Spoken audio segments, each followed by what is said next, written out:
All right, so I'm going to let that brown, and I'm going to come over here and I'm going to whip together some cucumbers and onions real quickly. And there's just nothing to it. It's just a regular cucumber peeled, or you can leave the peeling on if you like. So I like to get it all off. And my mother would fix these every day for my daddy when he came home for lunch during the summer months. And then we're just going to add onions and parsley. And I'm just going to cover this with white vinegar.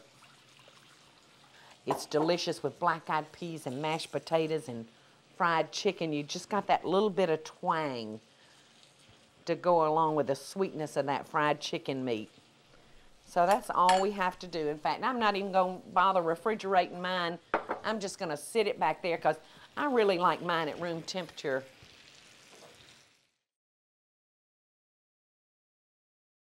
Hey y'all, it's Paula Deen. Now, if you enjoyed this blast from the past, be sure to like it and click the subscribe button as well as the notification bell to be alerted when I post a video. Love and best dishes, y'all.